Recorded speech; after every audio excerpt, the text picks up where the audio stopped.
Cette image va certainement vous rappeler la fameuse bande dessinée Kirikou, où dans une des séquences, ils criaient tous Kirikou, l'eau est là. Mais cette fois-ci, ce sont les habitants des villages de Madina Diankha et de Djinkoripel dans la région de Tamba. Dans ces localités, l'accès à l'eau potable était un véritable calvaire pour les villageois. Mais aujourd'hui, avec le programme de l'Office des forages ruraux, ils poussent tous un ouf de soulagement. De grands châteaux d'eau ont été construits pour approvisionner plusieurs villages.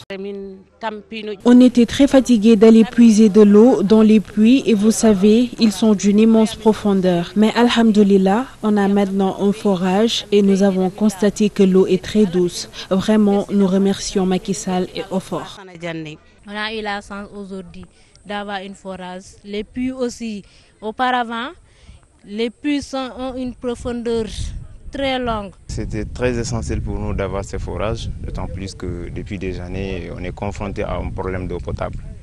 Les mamans sont obligées de se déplacer des kilomètres pour essayer de faire le linge, parce que les puits sont très profonds, la nappe est profonde, et parfois environ 20 à 25 mètres. Il y a d'autres puits qui peuvent aller jusqu'à 30 mètres. Conscient de ce que subissent les femmes du monde rural pour avoir accès à l'eau potable, l'État du Sénégal, par le biais de l'Office des forages ruraux en partenariat avec la JICA, atténue aujourd'hui les souffrances. Avant ces forages, ce n'était pas seulement les dames qui souffraient de ce manque d'eau, avec des maladies comme les douleurs au niveau de la poitrine. Également, cela a été une contrainte pour les jeunes filles qui arrêtaient les études pour épauler leur maman dans les corvées d'eau. Les mamans, étant fatiguées, sont obligées de mettre fin aux études des jeunes filles.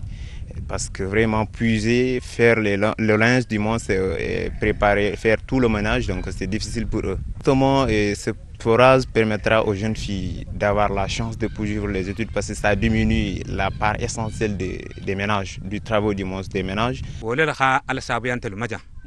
Nous remercions vraiment le président de la République car cela prouve qu'il ne nous a pas oubliés dans tous ces programmes de développement.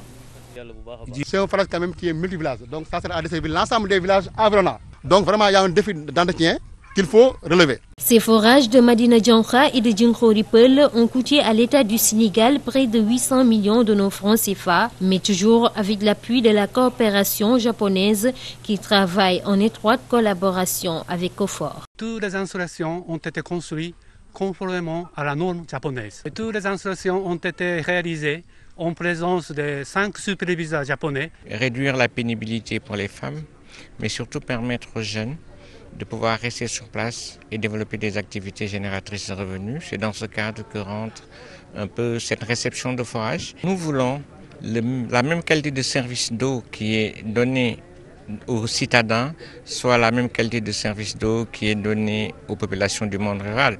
C'est dans ce cadre que le gouvernement du Sénégal a commencé l'exécution d'un programme de 281 forages avec le gouvernement chinois. Et je pense que si ce projet arrive à terme, les problèmes de soif, les problèmes de maladies diarrhéiques ne seront qu'un mauvais souvenir. Et l'objectif, c'est en 2019 justement d'arriver à l'accès universel à l'eau des populations du monde rural. Que les femmes n'aient plus à se déplacer sur des charrettes pour aller chercher de l'eau. C'est tout ça la gouvernance de son Excellence le président Macky Sall. Comme les populations de Mako Village dans la région de Kédougou, celles de Madina Diankha et de Djinkoripel ont aussi à leur tour offert des moutons au directeur général de l'Office des forages ruraux. Ceci en guise de remerciement, mais aussi pour renouveler leur soutien et attachement à l'endroit du président de la République.